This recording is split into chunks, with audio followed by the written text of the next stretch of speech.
다 함께 참여 기도 드리시면서 2020년도 8월 30일 주일 예배를 하나님 앞에 드리겠습니다. 함께 기도하겠습니다. 교회에 모여서 함께 예배를 드리고 식사를 하고 얼마든지 손을 잡고 악수를 해도 어색하지 않았던 우리의 일상이 무너지면서 처음에는 안타까움과 간절함이 배어나왔지만 이제는 이것마저도 이미 익숙해져 버린 것은 아닌지, 지난 일주일 동안에도 하나님 앞에 죄송한 것과 부끄러운 것이 있기에 참회의 기도 자리에 섰습니다. 지난날의 허물과 잘못을 고백할 때 습관처럼 하지 않게 하시고 애통하는 마음의 회개가 있게 해 주시옵소서. 코로나가 지속되면서 한국교회가 이 일에 적극적인 협조자가 되지 못하고 지탄의 대상이 되는 것은 교회의 부끄러움이고 섬기기보다는 가르치려고만 했던 목사들의 교만한 모습 때문인지도 모르겠습니다. 잘못 가르치고 그대로 살지 못하고 앞에서 이끌지도 못하고 뒤에서 묵묵히 섬기지도 못한 우리 모두의 모습을 용서해 주시옵소서. 살면서 끊임없이 다가오는 선택의 순간에 하나님을 선택할 수 있는 능력을, 말씀이 주는 약속을 믿는 신앙의 삶을 살게 하여 주시옵소서. 사람이기 때문에 할 수 없는 일을 하나님이시기 때문에 할 수 있다는 능력을 믿고 오늘 삶의 현장에 불어닥친 이 재난과 재앙을 두려워하지만 말고 담대함으로 더욱더 주님을 앙망하는 주의 백성들이 다 되게 은혜 베풀어 주시옵소서. 오늘도 절망을 뛰어넘어 종말론적인 가슴을 안고 드려지는 예배를 통해서 신실하신 하나님의 자비와 은혜를 경험하도록 역사하여 주시옵소서. 더 많이 기도하지 못하고 더 많이 감사하지 못하고 더 많이 기뻐하지 못한 우리의 좁은 신앙관을 용서해 주시고 눈에 안약을 발라 주님 바라보게 하시옵소서. 계속해서 참회의 기도를 하나님 앞에 드리겠습니다.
여기 하나님의 용서의 말씀이 있습니다.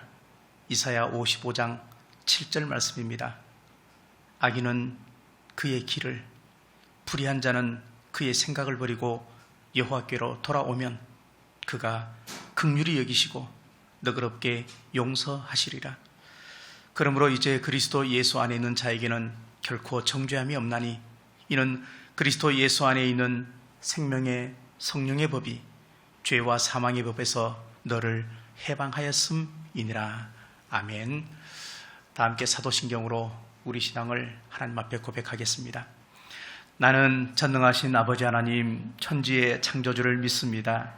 나는 그의 유일하신 아들 우리 주 예수 그리스도를 믿습니다.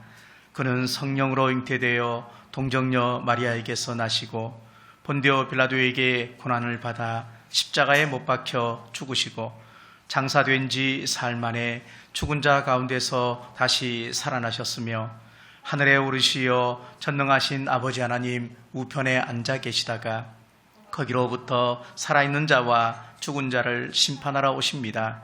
나는 성령을 믿으며 거룩한 공교회와 성도의 교제와 죄를 용서받는 것과 몸의 부활과 영생을 믿습니다. 아멘. 찬송가 36장을 다 함께 찬양하시겠습니다.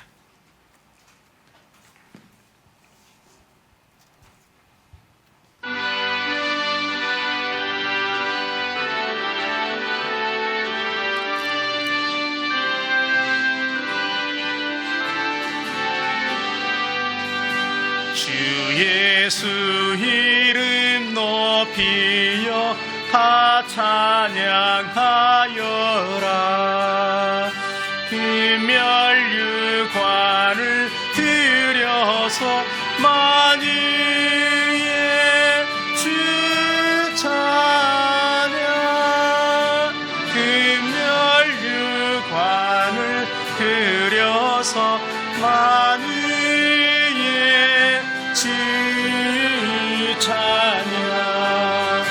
주 예수 당한 고난을 못 잊을 죄인아, 내 귀한 법에 바쳐서 만유의 주 찬양. 내 귀한 법에 바쳐서 만유의 주 찬양. 이 지구 위에 거하는 온 세상 사람들 그 크신 위엄 높여서 만유의 주 찬양. 그 크신 위엄 높여서 만유의 주 찬양. 주 믿는 성도 다 함께 주 앞에 엎드려 무궁한 노래 불러서 만유의 주 찬양. 무궁한 노래 불러서 만유의 주 찬양.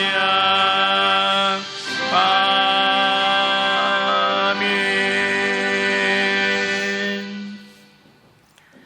이 시간 기도하실 때 정은실 권사님 나오셔서 우리 모두를 대표해서 하나님 앞에 기도하겠습니다.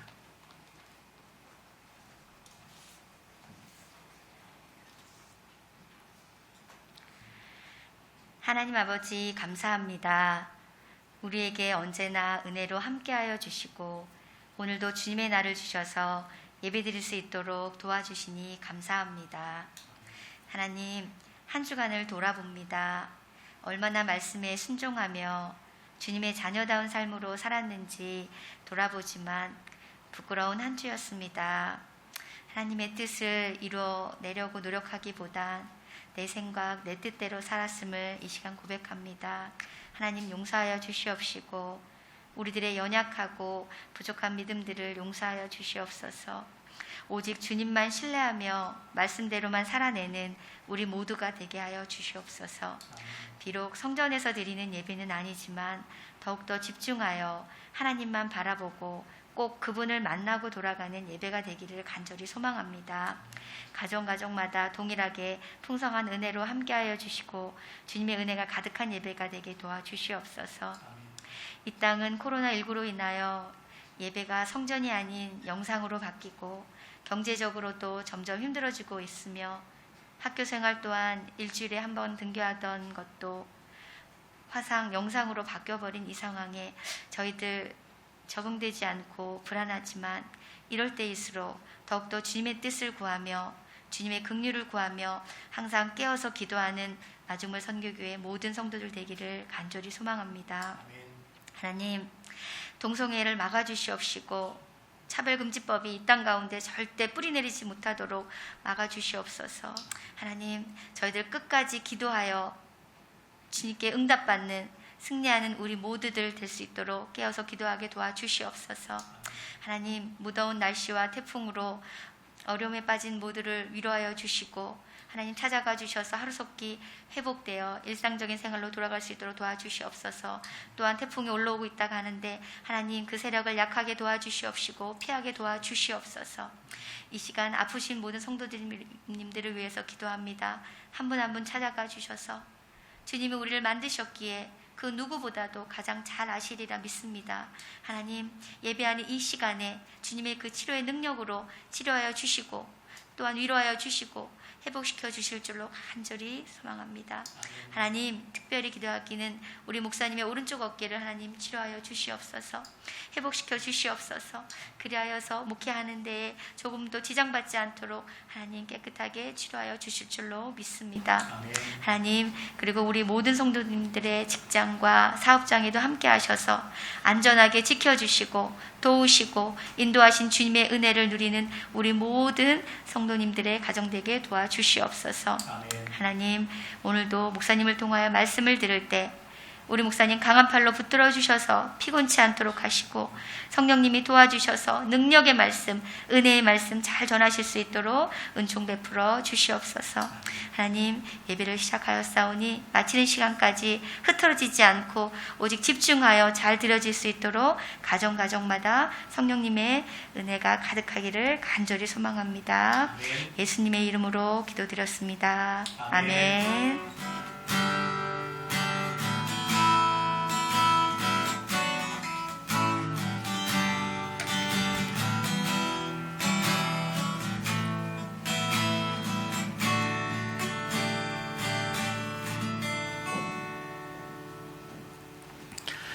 하나님 말씀 보시겠습니다. 오늘 우리에게 주신 하나님 말씀은 마태복음 7장 21절부터 27절까지 말씀입니다.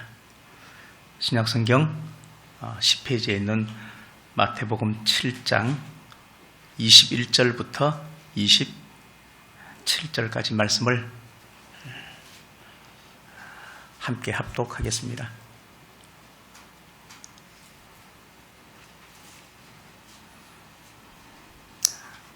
천천히 찾으셔서 가족 전체가 함께 합독하셔도 좋고 또 돌아가면서 읽으셔도 좋습니다. 다 같이 합독하겠습니다. 시작. 나더러 주여 주여 하는 자마다 다 천국에 들어갈 것이 아니요 다만 하늘에 계신 내 아버지의 뜻대로 행하는 자라야 들어가리라.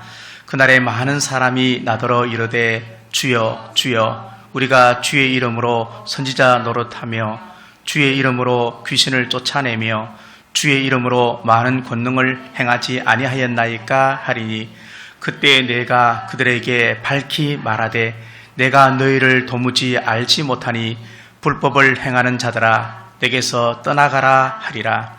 그러므로 누구든지 나의 이 말을 듣고 행하는 자는 그 집을 반석 위에 지은 지혜로운 사람 같으리니 비가 내리고 창수가 나고 바람이 불어 그 집에 부딪히되 무너지지 아니하나니 이는 주초를 반석 위에 놓은 까닭이요 나의 이 말을 듣고 행하지 아니하는 자는 그 집을 모래 위에 지은 어리석은 사람 같으리니 비가 내리고 창수가 나고 바람이 불어 그 집에 부딪힘에 무너져 그 무너짐이 심하니라. 아멘. 교회 소식입니다. 코로나19 사태가 점점 확산되고 또 사회적 거리 두기가 거의 2.5단계로 이제 상향되었습니다. 그래서 이제 식당에 가는 것도 제약을 받고 또 우리가 물건을 사거나 또 마트에 가는 것도 아마 또 조금씩 제약을 받을 수도 있을 것 같기도 합니다. 아마 당분간은 대면 예배가 되지 않을 것 같고 비대면 예배이기 때문에 계속해서 우리가 정부에서 허락하는 데까지 또 영상 예배를 통해서 우리가 예배를 드려야 하는 그런 상황 속에 있습니다. 정말로 중요한 것은 영상 예배를 통해서도 여러분이 하나님의 은혜의 자리에 늘 있어야 하겠다 하는 생각을 하게 되어집니다. 적극적으로 영상 예배에 참여해 주시고 그리고 또 함께 예배를 드리셔서 이럴 때 여러분의 신앙이 결코 나태해지거나 또 여러분의 신앙을 좀 잃어버리지 않도록 그렇게 적극적인 그런 신앙의 영적 경계 주의보를 내리셔서 그렇게 살았으면 좋겠다 생각을 합니다. 성경 필사 잘 하고 계시죠? 요한복음 벌써 한 일주일이 다 되어 갑니다. 아마 쓰시다 보면서 조금 야 이거 참 쉽지 않겠구나 하는 생각도 아마 할지도 모르겠지만 그러나 그 말씀 속에 충분히 이렇게 들어가셔서 비대면 믿음 생활을 성경 필사로 승리하시면 됩니다. 이렇게 해서 잘 쓰시고 교재 대금을 우리 유진 집사한테 좀 보내주시면 좋겠습니다. 이미 값은 다 지불했지만 그래도 5,000원씩 주시면 좋겠고요. 비대면 예배이긴 하겠지만 그러나 교회에 또 우리가 모든 예배는 헌금 생활도 건강해야 하겠다 하는 생각을 가지게 됩니다. 투투라고 저희 예배에 몇 번 나왔던 우리 몽골 청년이 있는데 이번 학기에 졸업을 하게 되었습니다. 축하하고 여러분들이 주셨던 그 헌금의 일부를 통해서 장학금으로 전달되어져서 이번에 졸업을 하게 되었습니다. 너무 고맙고 감사하다고 그렇게 저한테 연락이 왔습니다. 오늘 어제 그 진상재 그리고 오재분 집사님이 이사를 했습니다. 문천 7단지 701동 902호로 이사를 했는데 주보를 통해서 자세히 또 안내를 해드리겠습니다. 위에서 기도해 주시면 감사하겠습니다. 다음 주에 우리 3, 4분기 정기재직회 또 공동위에 함께 모이도록 그렇게 하겠습니다. 비대면 예배이기 때문에 주보를 통해서 자료를 또 여러분에게 상세히 알려드리겠습니다. 디모데전서, 디모데후서가 다 끝이 나고 이제 디도서가 또 들어갔습니다. 디도서는 길지 않기 때문에 또 이것도 금방 끝날 것 같은데 큐티 그리고 수요 예배를 통해서 디도서 그리고 또 금향기 예배를 통해서 출애굽기 말씀을 쭉 잘 좀 따라와 주시면 이제 시간이 흐르면 결국 시간이 또 힘인데 말씀을 또 신약 또 구약을 골고루 아마 드시게 될 것 같습니다. 다른 광고 없으면 우리 찬송가 552장 부르시면서 준비하신 헌금 드리겠습니다.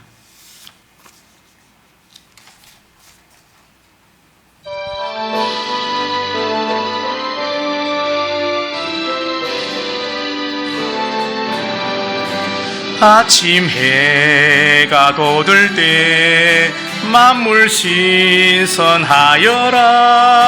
나도 세상 지낼 때에 햇빛 되게 하소서. 주여 나를 도우사 세월 허송않고서 어두운 세상 지낼 때 햇빛 되게 하소서. 새로 오는 광음을 보람있게 보내고 주의 일을 행할 때에 햇빛 되게 하소서. 주여 나를 도우사 세월 허송않고서 어두운 세상 지낼 때 햇빛 되게 하소서. 한 번 가면 안 오는 빠른 광음 지날 때 귀한 시간 바쳐서 햇빛 되게 하소서. 주여 나를 도우사 세월 허송않고서 어두운 세상 지낼 때 햇빛 되게 하소서.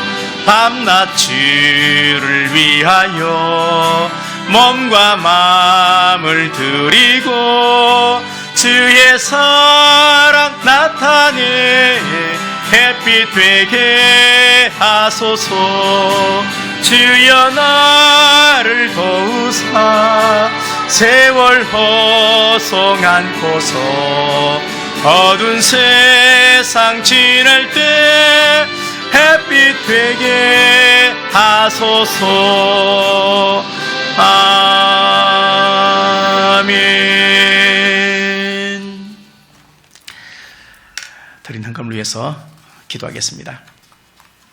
하나님 아버지, 우리가 이 땅을 살아가면서 하나님의 일하심이 믿어지고 하나님의 살아계심이 믿어지는 것, 하나님이 항상 우리 곁에 우리와 함께 하시다는 것이 믿어지는 것이 신앙의 건강함이요 또 믿음의 참된 가치라고 생각을 합니다. 오늘도 주님 앞에 예배자로 서서 영상 예배를 드립니다.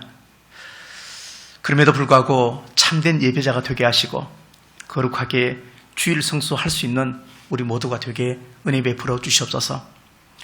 비대면 신앙 생활을 통해서 오히려 우리 신앙의 성숙함을 위한 영적인 도구로 잘 활용할 수 있게 도와주시고 나태해지고 게을러질 수 있는 믿음 생활에 부모님들이 먼저, 영적인 스승이 먼저 예배와 삶의 폰을 보이도록 은혜 베풀어 주시옵소서. 특별히 요한복음 성경 필사를 통해서 우리들의 영성을 다시 한번 확인하고 강화하도록 인도하여 주시옵소서. 하나님, 돈이 우상이 되고 자기 사랑이 우상이 된 시대에 우리가 살고 있지만, 그러나 우리 성도들은 돈과 자기 사랑의 우상을 믿음으로 이기게 하시고 차고 흔들어 넘치도록 복의 복을 받도록 역사하여 주시옵소서. 11조와 각종 감사 예물, 주정 헌금을 하나님 앞에 드릴 때 사람에게 하는 의무적인 헌금이 아니고 하나님께 하늘에 쌓는 물질이 되도록 충만한 은혜를 더하여 주시옵소서. 물질을 잘 관리할 수 있는 지혜도 허락해 주시고 교회 재정도 어려움이 없도록 하나님 풍성하게 채워 주시옵소서. 사랑하는 성도들의 직장과 또 사업토와 그리고 자녀를 축복해 주시고 성실한 믿음이 정직한 물질로 보상을 받도록 은혜 베풀어 주시옵소서. 이 시간 이제 하나님의 말씀을 듣습니다. 믿음으로 받게 하시고 순종으로 열매 맺도록 역사하여 주시옵소서. 우리의 모든 것이 되시는 예수 그리스도의 이름으로 감사하며 축복하며 봉헌기도 드렸사옵나이다. 아멘.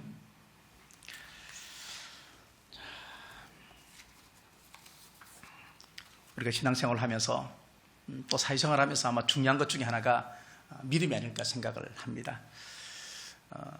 꼭 영적인 생활이 아니어도 사람 사이에도 이 믿음과 신뢰는 사실 끊을 수 없는 것입니다. 오래 사귈수록 또 만남의 시간이 길수록 사실은 신뢰와 믿음이 점점 깊어져야 하는데 이 깊어짐에 있어서는 서로의 양보가 필요하고 서로의 그런 깊이 있는 그런 생각들이 필요할 것 같습니다. 영적인 믿음 생활도 마찬가지입니다. 믿음이 없이는 하나님을 기쁘시게 할 수 없다 말했기 때문에 우리에게 과연 하나님을 향한 믿음이 있겠지만 그러나 그 믿음이 어느 정도인지에 관해서는 늘 생각을 해야겠다 생각을 합니다. 아프가니스탄에서 선교사로 활동하던 어떤 선교사님께서 이제 그 나라 모국어를 배우고 있었습니다.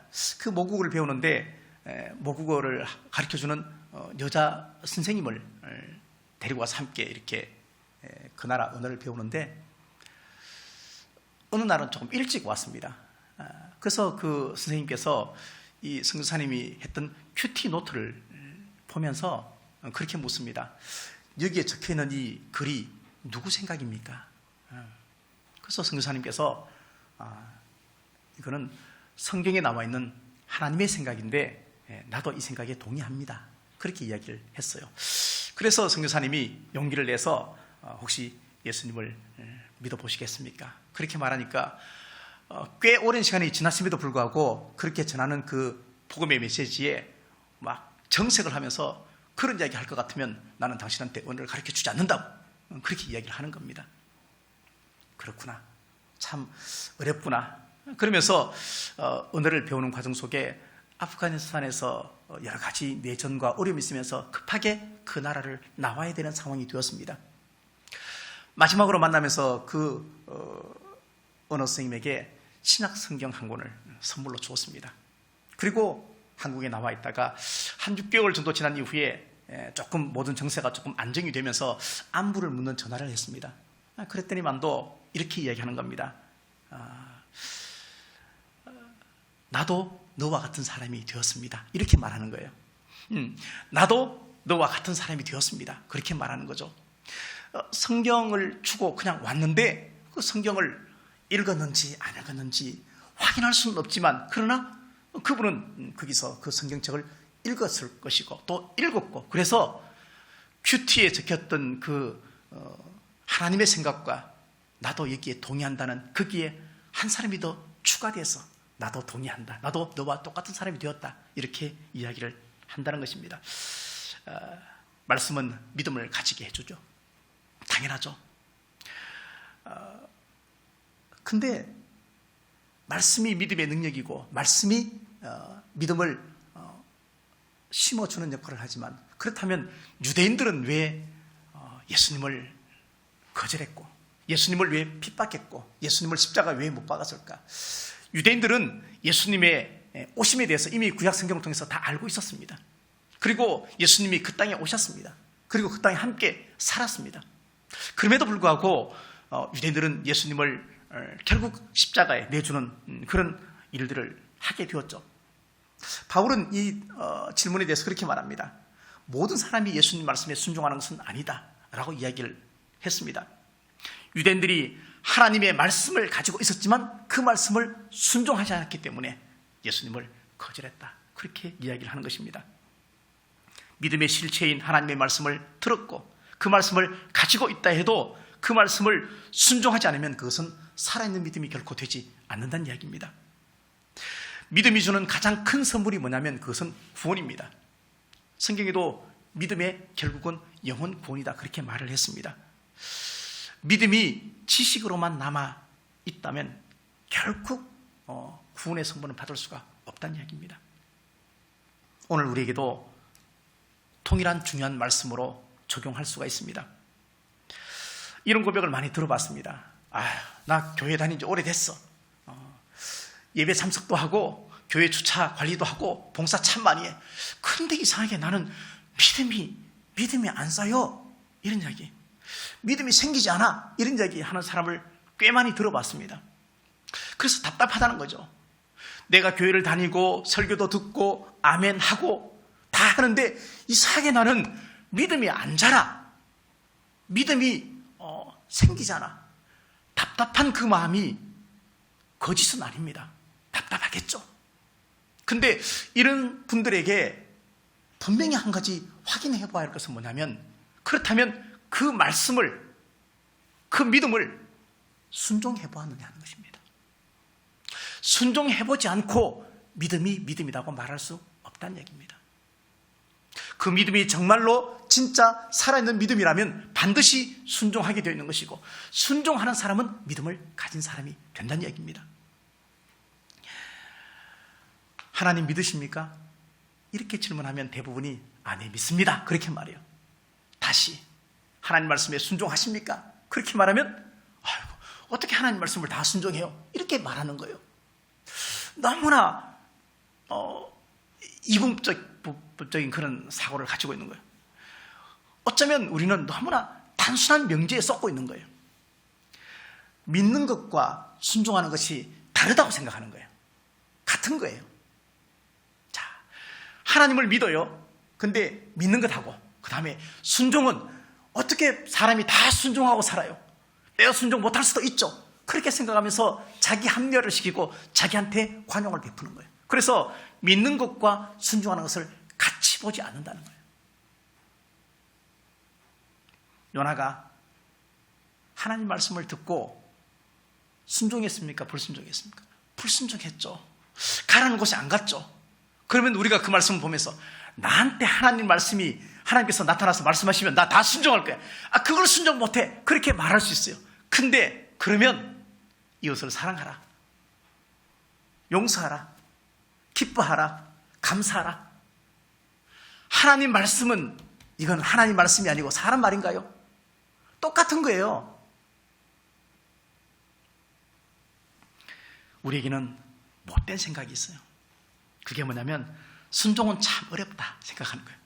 세상의 모든 사람이 다 순종하지 않는다라고 생각해요. 그렇지만 나는 믿기는 믿으니까 천국에는 또 가고 싶은 거예요. 이 못된 생각을 가지고 있어요.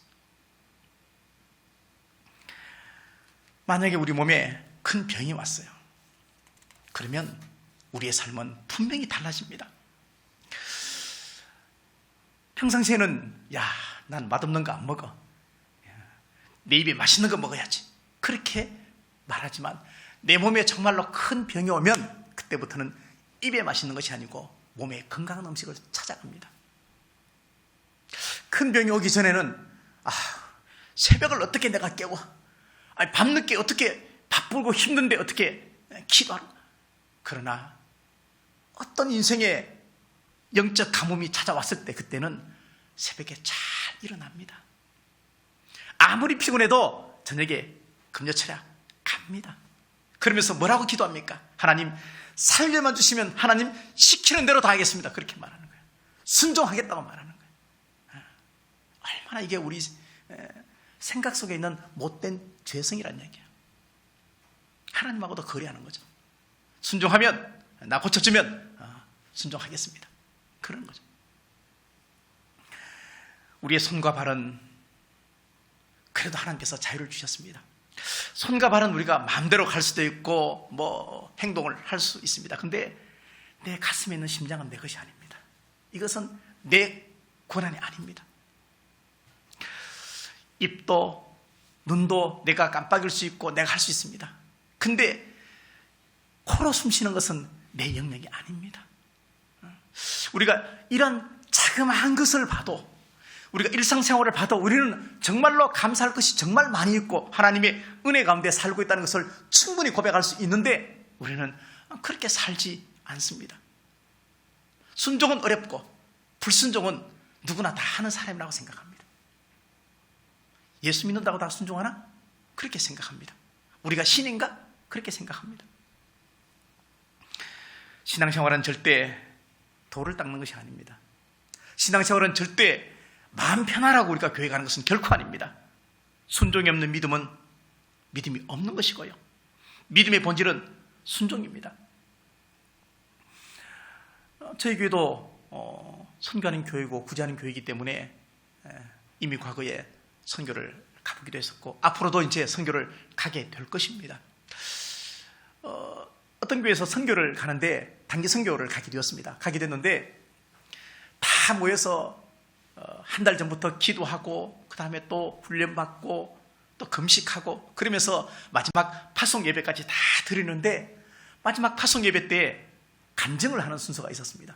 근데 간증을 하는 그 분이 어떤 여자 집사님이었는데 그분은 그 선교 일에 가지 못하는 분이 마지막 간증을 하게 되는 겁니다. 보통은 다 이렇게 선교 가는 분들이 간증을 하는데 그분은 못 가는데 간증을 하게 되었어요. 그러면서 이렇게 이야기합니다. 내가 선교 가려고 정말 기도하고 또 기도하고 우리 남편, 우리 시어머님 마음을 바꾸게 해달라고 그렇게 기도했는데 날짜가 가까워지니까 더 반대한다는 거예요. 목숨 걸고 반대하는 거예요. 뜻을 다해 반대하는 거예요. 그래서 기도하는 중에 하나님이 마음을 주셨는데 나의 선교지는 우리 가정이다. 열방이 선교지가 아니고 나의 열방은 우리 가정이다 하는 생각이 들어서 그래서 목사님한테 부탁해서 파송예배 간증은 나를 지켜달라고 그렇게 간증을 하게 되었다고. 그러면서 남편하고 시어머니한테 편지를 쓰면서 그렇게 하나님 앞에 기도했는데 기도 응답 안 돼서 너무 속상했는데 생각해보니까 내가 어머님한테 더 잘해야 되겠다, 내가 남편한테 더 잘해야 되겠다고, 정말 잘못했다고 그렇게 편지를 썼더니만 또 아니 그때서야 가라 그러네? 못 가는데 이제는 여권을 낼 수도 없고 다 이제 끝났는데 그때서야 가라 그러네? 순종하면 뭔가 달라지겠지. 기도하면 뭔가 달라지겠지. 순종은 그렇게 하는 것이 아닙니다. 순종은 순종 자체가 목적이에요. 순종 자체가 기뻐야 되는 거예요.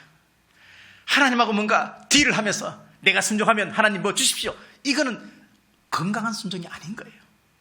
건강한 순종이 아닌 거예요. 그렇다면 여러분 삶의 순종은 과연 몇 %입니까? 각자 생각해 보시면 내 삶의 순종은 몇 % 정도 될까?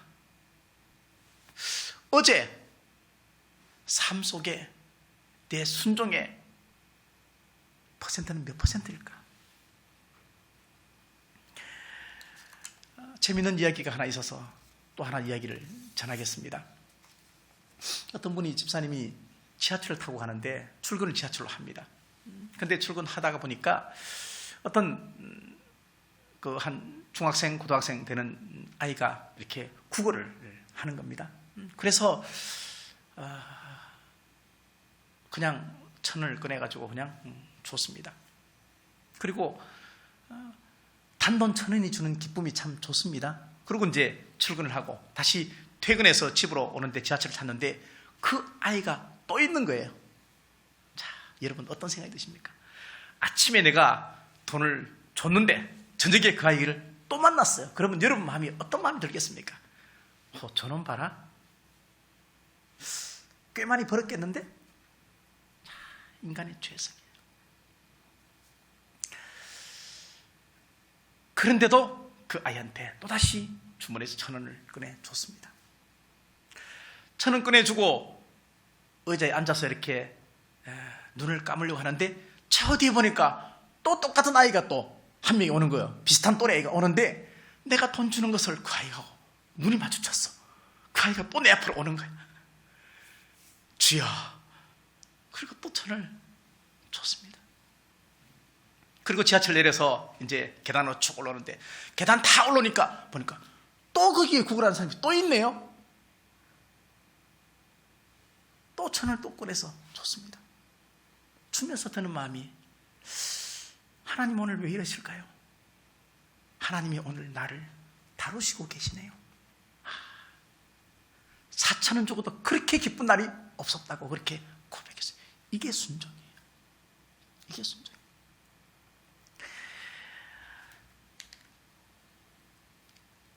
순종을 통해서 기뻐야 돼요. 내가 순종했는데 안 기뻐. 그럼 그거는 억지로 한 게 되는 거예요. 교회 일을 해도 누구를 도와도 봉사를 해도 내가 정말 피지땀을 흘려도 기뻐야 돼요. 그게 정말로 순종을 건강하게 하는 거예요. 그게 하나님께서 기뻐하시는 순종이라는 거예요. 아버지의 뜻대로 사는 것입니다. 예수님이 뭐라 그랬어요? 나의 원대로 맙시고 아버지의 원대로 하게 해달라고. 이게 뭐예요? 순종하게 해달라는 거예요. 어쩌면 우리 평생의 기도가 하나님 말씀에 순종하게 해달라 하는 것이 우리의 기도가 되어야 한다는 것입니다. 종교는 신앙과 형식 그리고 또 믿음과 행함 양분되어집니다. 근데 이 두 가지는 조화를 이루는 것입니다. 예를 들면 바울이 로마서, 갈라디아서, 히브리서에서 항상 했던 말이 뭐냐면 믿음에 관한 이야기입니다. 믿음에 관한 이야기입니다. 그러면 바울이 했던 믿음에 관한 이야기, 믿음을 통해서 구원받는다고, 믿어야 구원받는다고 했으면 이 말도 중요하겠지만 예수님이 뭐라고 말씀해요? 순종하지 않는 것은 결국은 아무런 의미가 없다. 아버지 말에, 아버지 뜻에 따라가야 한다. 그러면 예수님 말씀이 더 의미가 있고 더 무게가 있다는 얘기입니다.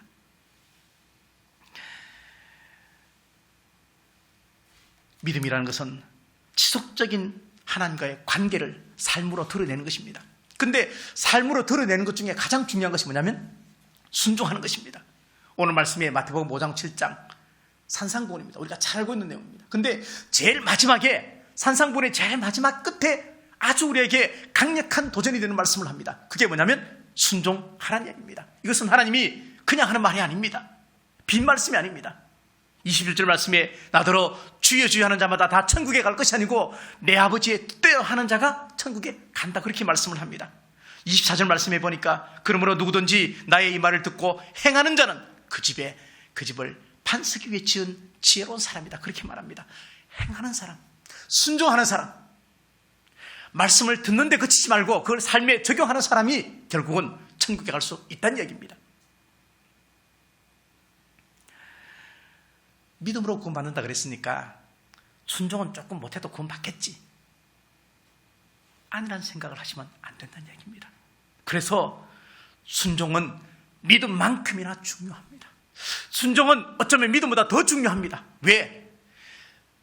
믿음이 온전한 믿음이 되려면 순종해야 그 믿음이 살아있는 믿음이기 때문에 그렇습니다. 예수님께서 왜 바리새인을 호통을 쳤습니까? 왜 바리새인에게 호통을 쳤느냐? 너희는 입만 가지고 산다는 거죠. 그렇죠? 입만 가지고 산다. 좋은 나무가 좋은 열매를 맺고 나쁜 나무는 나쁜 열매를 맺는다. 좋은 나무가 맺는 좋은 열매는 순종이고 나쁜 나무가 맺는 나쁜 열매는 불순종이라는 얘기입니다. 그래서 초대교회에서는 알곡과 가라지,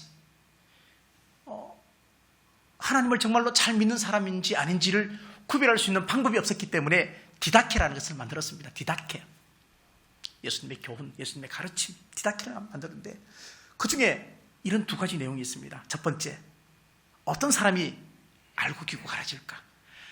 말만 하고 실천하지 않는 자. 두 번째, 가르치기만 하고 행하지 않는 사람.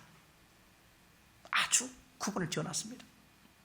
예수님께서는 주여 주여 하는 자에게 관심이 없습니다. 말만 하는 자에게 절대 관심이 없습니다. 왜? 그 사람에게는 능력이 없기 때문에 그렇습니다. 하나님의 나라는 말에 있지 않고 능력이 있다고 그랬습니다. 그 능력은 순종의 능력입니다. 그래서 우리는 말씀에 대해서도, 믿음에 대해서도, 기도에 대해서도, 헌금에 대해서도 물타기 하시면 안 됩니다. 이런 생각 참 많이 합니다. 산상수훈에 보니까 온유한 자가 복이 있다, 그렇게 말합니다. 그러면 세상을 그렇게 어떻게 착하게만 살아? 이런 이야기 합니다. 예수 믿는 사람 입에서도 그렇게 말합니다. 성경은 참 다 좋은 말씀인데 그냥 적당히 새기라는 것이지 어떻게 그렇게 다 살아? 사람이 그렇게 물으면 못 살아, 그렇게 말해요. 보물을 땅에 쌓아두지 말고 하늘에 쌓아라, 그렇게 말합니다. 그거 좋은 말이지. 그렇지만 다른 성경에 보니까 물질을 내가 누리기도 하고 그 물질을 통해서 또 행복하게 살라는 말씀도 있어. 성경 말씀을 너무 이렇게 한 곳만 보지 말고 여러 곳에 두루두루 봐, 이렇게 말해요.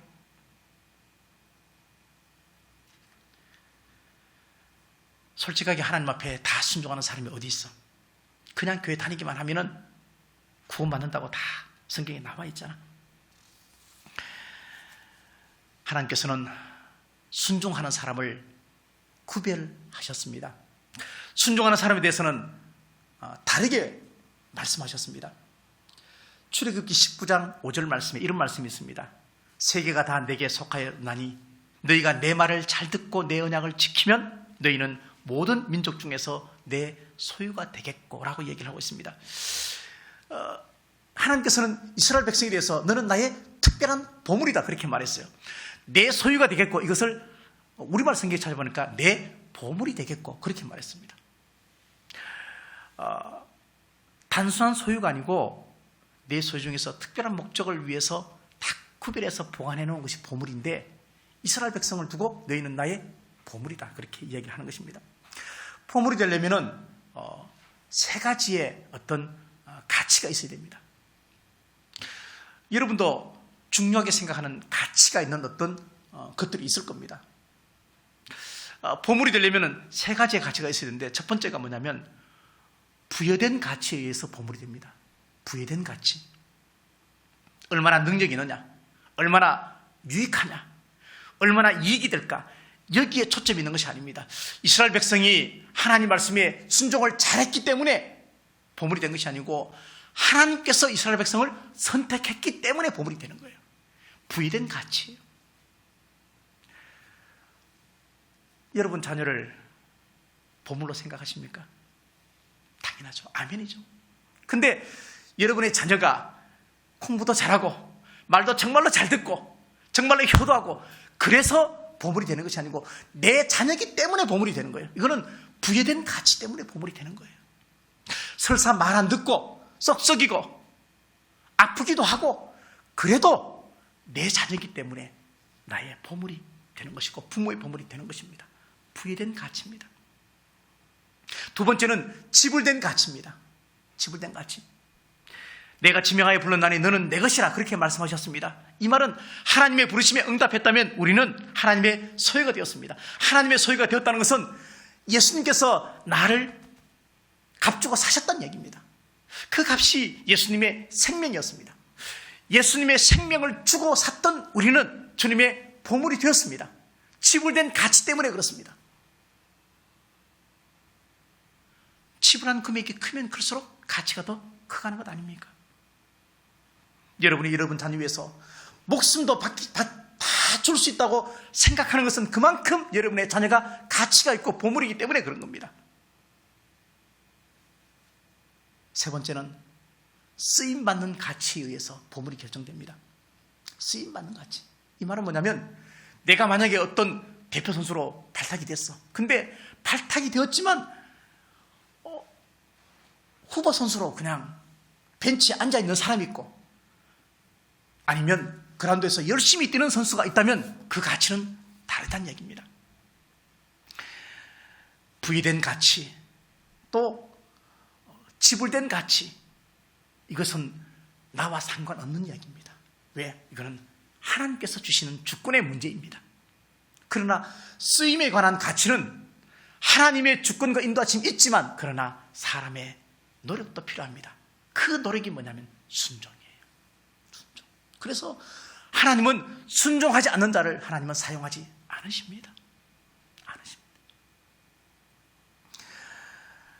순종을 해도 우리가 기쁨으로 순종을 해야 합니다. 너무나 단순한 진리입니다. 내가 다리가 아파. 다리가 아픈데 자녀한테 전화해서 야, 나 다리 아프다. 그러면 정말로 바쁘지만 달려오는 자녀가 있어요. 달려왔고 병원 가자. 어디가 아파? 그렇게 말하는 자녀가 있고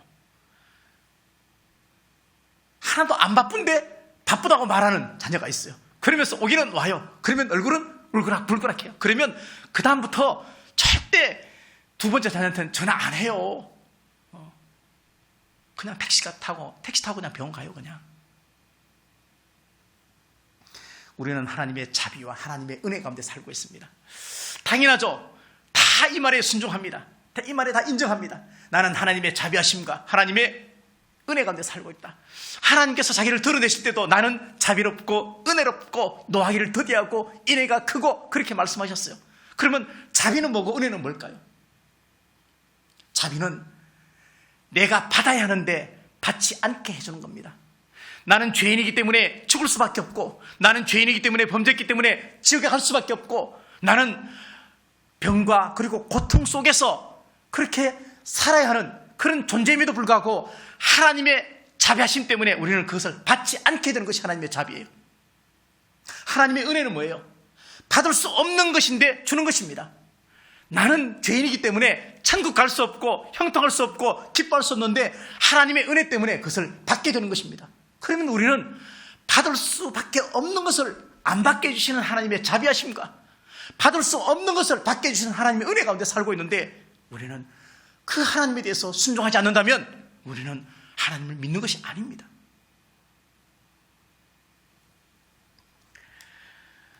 우리는 마치 순종하는 사람에 대해서 힘이 없다고 생각합니다.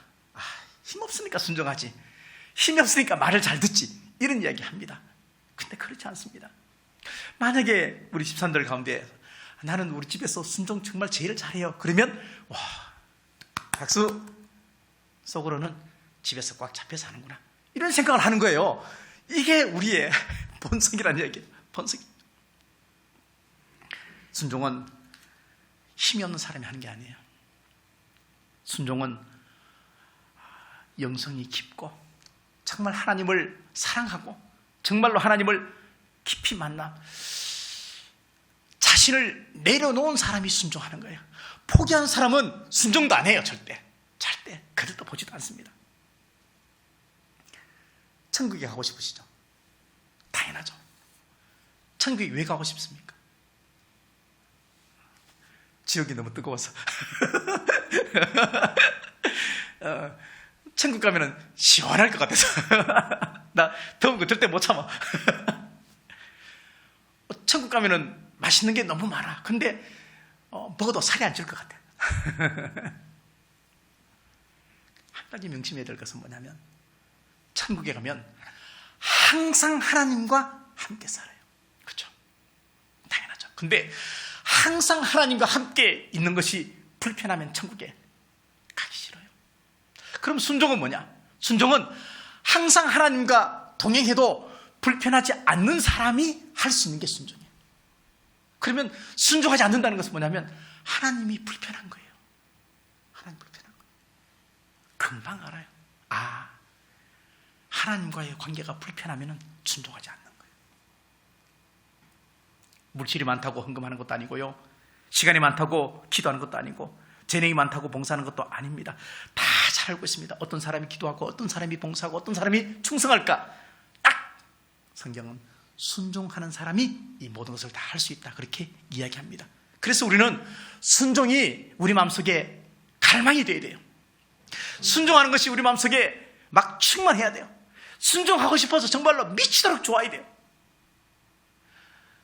순종하는 것이 내 마음의 소원이 되어야 돼요. 그러려면 그 이름의 능력을 믿어야 되고, 그러려면 그 한 권의 책의 내용을 믿어야 되고, 그러려면 그 사랑을 경험해야 우리가 순종을 할 수 있다는 이야기입니다. 믿음이 있는데, 나 하나님 믿는데, 나 회개했는데, 나 기도했는데 왜 응답이 없어? 하나님 살아계신 거야. 그 사람은 1차원적인 생각을 하는 거예요. 순종은 안 해봤어요. 기도했고 회개했고 다 했는데 삶 속에서 하나님의 말씀을, 믿음을 흘려보내지 않고 가둬두고, 그것이 순종으로 나타나지 않았으면 우리는 순종하지 않은 것이고, 우리는 믿음이 없는 것이고, 우리는 하나님을 안 믿는 것이 되는 것입니다. 사무엘상 15장 22절 23절 말씀에 이런 말씀이 있습니다. 사무엘이 가로되 여호와께서 번제와 다른 제사를 그 목소리에 순종하는 것을 좋아하심과 같이 좋아하시겠나이까. 순종이 제사보다 낫고 듣는 것이 수양의 기름보다 나으니, 이는 거역하는 것은 사술의 죄와 같고 완고한 것은 사신 우상에게 절하는 죄와 같음이라. 왕이 여호와의 말씀을 버렸으므로 여호와께서도 왕을 버려 왕이 되지 못하게 하셨다. 사울에게 했던 이야기입니다. 쉽게 설명하면, 하나님 믿으면서 점치는 것은, 하나님 믿으면서 재미삼아 점치고 그거 오늘 성경 말씀 보니까 재미로 했다고 하지만 그것은 귀신에게 점치는 거하고 똑같아요. 귀신 섬기는 거 똑같아요. 하나님 믿는다고 하면서 이 일을 하면은 하나님도 하나님으로 인정하지 않는 게 되는 거예요. 왜 성령이 근심할까요? 믿음이 순종의 열매를 나타내야 하는데 믿음이 순종의 열매를 나타내지 못하기 때문에 성령이 근심하는 거예요. 우리 속에서 믿음은 있다고 하는데, 믿음은 있는데 지속력이 없고 계속해서 믿음이 자빠지는 거예요. 믿음이 자라지 않는 거예요. 그러면 성령은 우리 곁에서 우리를 도와주시고 기뻐하게 하고 감동을 느끼게 하는 것인데, 성령이 내 안에서 근심하는 거예요. 성령이 슬퍼하는 거예요. 왜? 믿음의 열매가 순종이 안 나타나기 때문에 슬퍼하는 거예요. 요한복음 15장에 보니까 내가 같이 붙어 있으면 많은 열매를 맺는다. 너희가 내 안에, 내가 너희 안에 있어야 한다. 그렇게 말합니다. 이 말은 뭐냐면 단순히 글자적으로 문자적으로 붙어 있어야 되고 내 안에 있어야 되고 이게 아니고 말씀에 순종하라는 얘기예요. 말씀에 순종하라는 얘기예요. 우리는 살면서 앞으로 끊임없이 순종과 불순종의 기로에 서 있을 것입니다. 항상 성경의 모든 사람들은 순종한 사람과 순종하지 못한 사람의 이야기가 성경에 다 이야기입니다. 순종한 사람은 형통했고 순종하지 않은 사람은 형통하지 못했습니다. 기적의 한 수, 응답의 한 수, 신의 한 수는 바로 순종이 있습니다. 오늘과 같은 비대면 예배 속에서 우리가 얼마나 믿음을 지켜나가려고 몸부림치고 있습니까? 이거는 영적인 몸부림을 쳐야만 합니다. 쳐야만 합니다. 어쩌면 지금 시대는 예수 믿는 것하고 이제 예수 안 믿는 것하고 별반 차이도 안 납니다. 왜? 주일날 교회도 안 가기 때문에 뭐 차이 안 납니다. 주일날 그냥 놀아도 잘 표시도 안 납니다. 그러나 순종을 갈망하는 사람은, 정말로 믿음이 있는 사람은 그렇게 살지 않는다는 얘기입니다. 야고보서는 확실하게 가르쳐줍니다. 내 형제들아, 만일 믿음이 있노라 하고 행함이 없으면 무슨 유익이 있으리요?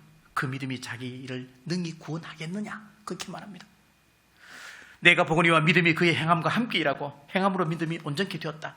26절에 보니까 영혼 없는 몸이 죽은 것 같이 행함이 없는 믿음은 죽은 것이다. 그렇게 이야기를 합니다.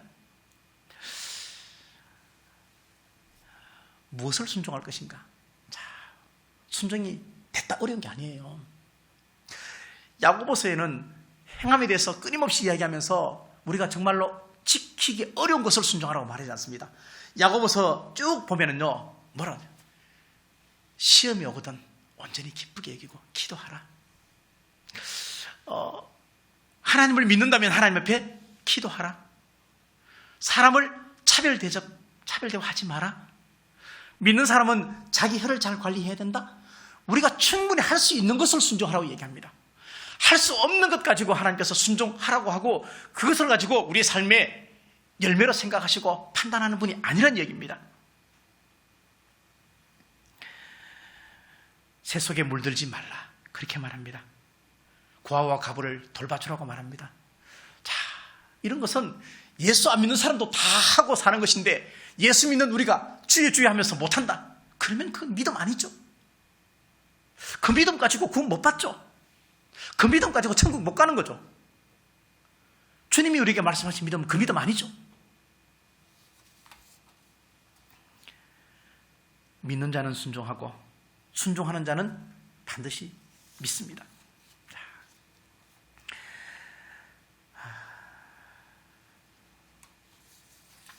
시간이 꽤 갔네요, 그죠?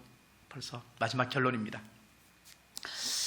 멕시코에 사는 그 흑인종들은 그들 언어 속에 믿는다 하는 말과 순종한다, 우리는 틀리지만 그러나 그들 언어에는 같은 단어라고 합니다. 같은 단어. 노아는 홍수가 뭔지 몰랐습니다, 그죠? 전혀 몰랐지만 120년간 방주를 지었습니다. 믿음이 하나님에게 만약에 박수를 이렇게 맞추는 것, 박자를 맞추는 것이라고 한다면, 만약에 믿음이, 그러면 순종은 뭐냐면 그 박자에 춤을 추는 것입니다. 춤을 추는 것입니다.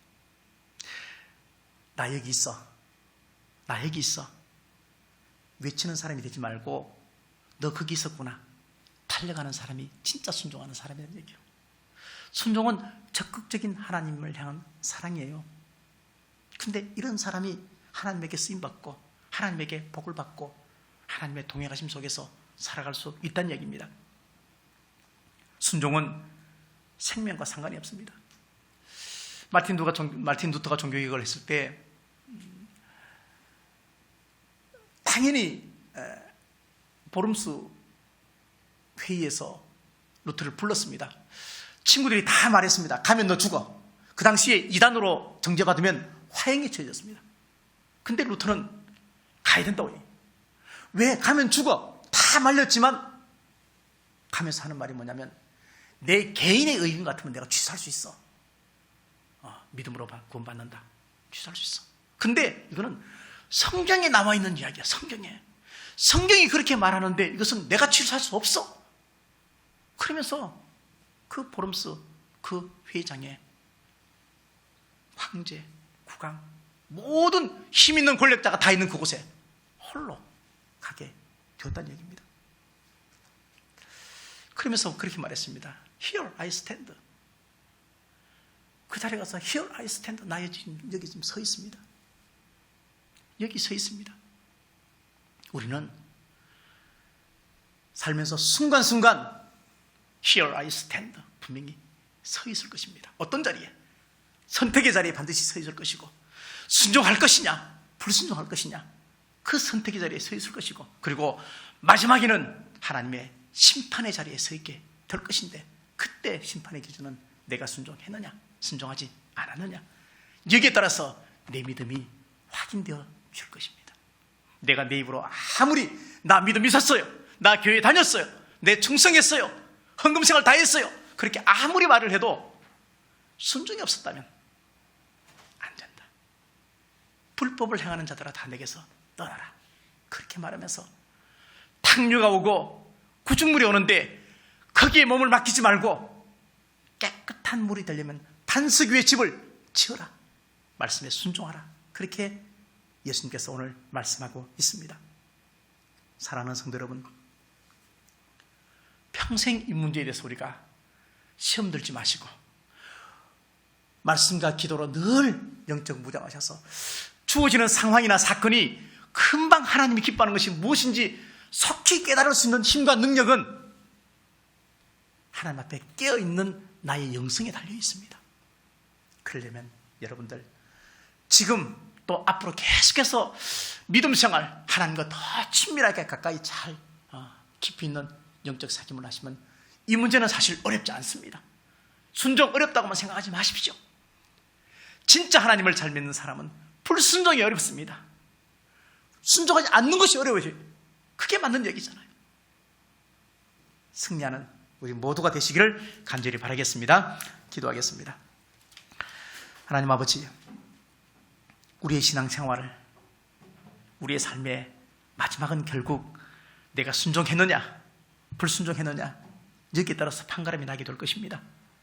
순종하면 복의 복을 더해 주시고, 순종하면 지경을 넓혀 주시고, 순종하면 이 땅에서도 하나님의 나라를 경험할 수 있게 되지만, 만약에 불순종하면 평강은 사라지게 될 것이고, 땅에 물들어서 인본주의로 살다가 신본주의가 기쁨이 되는 하나님의 나라에 갈 수 없게 되어집니다. 하나님, 우리에게 순종할 수 있는 능력을 더하여 주시옵소서. 순종할 수 있는 믿음을 더하여 주시옵소서. 순종을 손으로 살게 도와주시고 평생 순종해서 하나님 중심으로, 교회 중심으로 살아내서 순종이 목적이 되고 순종이 참 기쁨이 되게 은혜 베풀어 주시옵소서. 순종의 마중물이 되어주신 예수 그리스도의 이름으로 감사하며 기도하옵나이다. 아멘. 마지막 찬양 하겠습니다.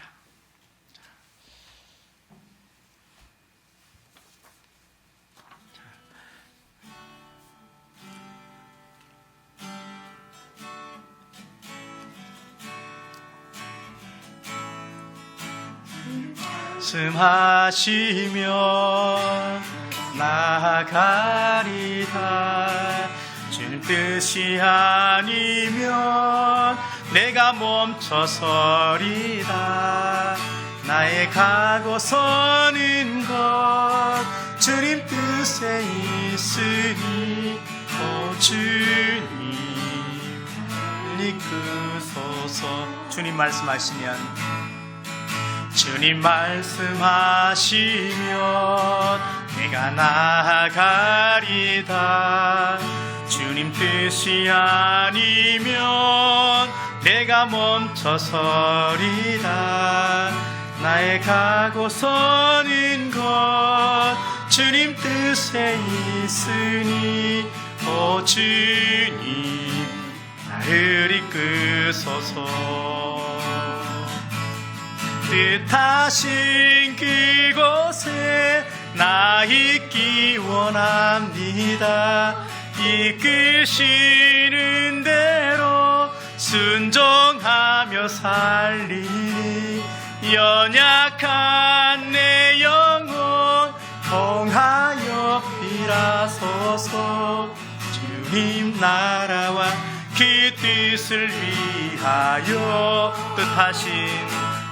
뜻하신 그곳에 나 있기 원합니다. 이끄시는 대로 순종하며 살리니 연약한 내 주옵소서.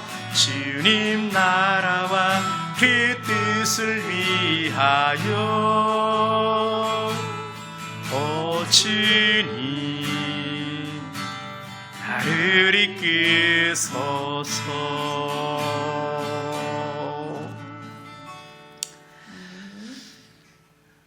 순종의 본을 먼저 보여주신 예수 그리스도의 크신 은혜와 순종할 때 복의 복을 주시는 하나님 아버지의 그 크신 사랑하심과 순종할 수 있도록 능력으로 도와주시는 성령님의 충만하심이 믿음의 열매인 순종으로 기쁨의 신앙생활을 하기를 원하는 우리 모두의 예배와 삶 속에 지금부터 영원토록 함께 하시기를 간절히 축원하옵나이다. 아멘.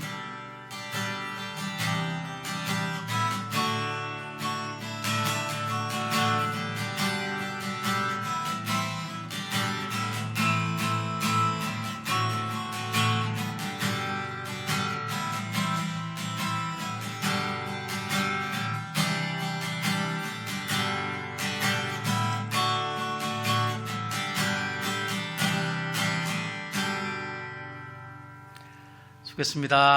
감사합니다.